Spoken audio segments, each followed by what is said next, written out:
Hello বন্ধুরা, আমি শাকবন্ডিল। আজকে এই ভিডিওতে বেশ কিছু সিনেমা সংক্রান্ত আপডেটস আপনার সঙ্গে শেয়ার করব। প্রথম আপডেটটা জুনিয়র এনটিআরকে নিয়ে। আশা করি আপনারা সকলেই জানেন প্রশান্ত নীলের সঙ্গে তার কোলাবোরেশনের ব্যাপারে। তো সেই ছবিটার একটা গ্লিমস 20শে মে, যেদিনকে অ্যাকচুয়ালি জুনিয়র এনটিআরের জন্মদিন, সেই উপলক্ষেই একটা গ্লিমস এনটিআর নীল প্রজেক্টার আসবার কথা ছিল।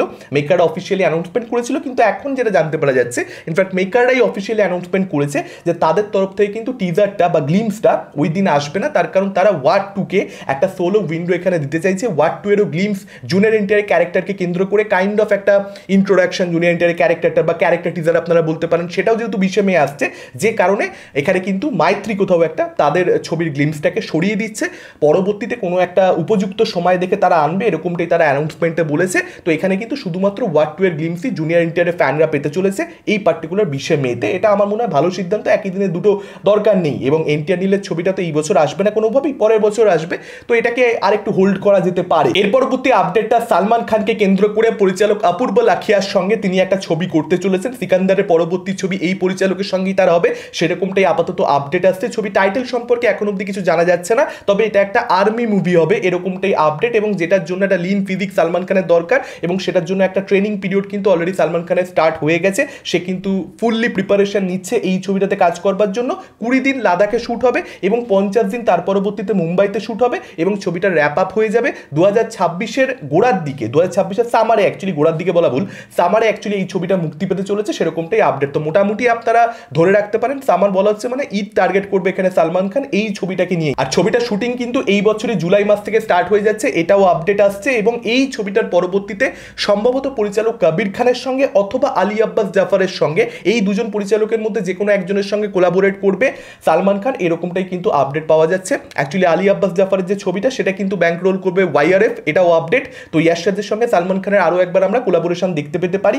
আমার মতে অপূর্ব লাখিয়ার সঙ্গে ছবিটা না করে হয় কবির খান অথবা আলী আব্বাস জাফর, বিশেষ করে কবির খান এখানে আমি বলবো, এই দুজন পরিচালকের মধ্যে সালমান খান যদি যে কোনো একজনের সঙ্গে কোলাবোরেট করতো, আমার মনে হয় তার কেরিয়ারের জন্য সেটা বেটার হতো। কারণ সালমানের ওপরে কিন্তু অডিয়েন্সের ট্রাস্ট আর নেই।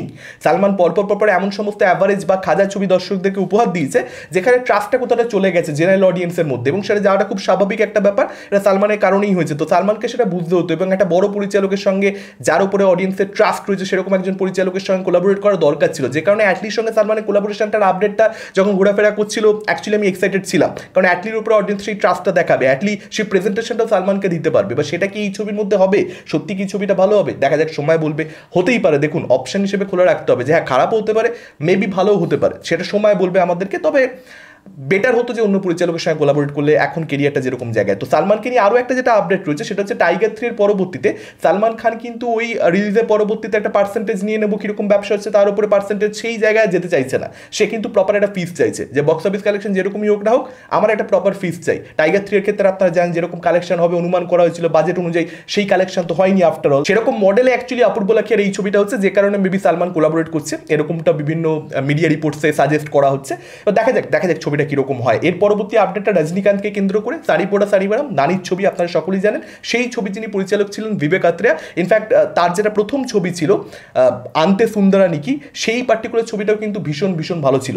এবং সারি পোড়া সারিবারাম তো আপনারা সকলে দেখেছেন। আন্তে সুন্দরানিকি যারা দেখেনি আমি বলবো ভীষণ ভালো একটা রমকম, একটা মাইথোলজিক্যাল ব্যাপার রয়েছে, আপনারা দেখতে পারেন, ভীষণ ভালো লাগবে। আমার তো খুব ভালো লেগেছিল। তো এই পরিচালকের সঙ্গে রজনীকান্ত কোলাবোরেট করতে পারে, মাইত্রী সেটাকে প্রডিউস করবে, এরকমটাই আপাতত আপডেট আসছে। দেখা যাক শেষ অব্দি অফিসিয়াল অ্যানাউন্সমেন্ট কবে আসে। যদি এই ছবিটা হয়, ডেফিনেটলি এই ছবিটা ভালো হতে পারে, সেই বিশ্বাস আমার থাকবে। এই পরিচালকের দুটো কাজ দেখেছি, সলিড কাজ দেখেছি। এর পরবর্তী আপডেটটা জিতকে কেন্দ্র করে রায়হান রাফির পরিচালনাতে।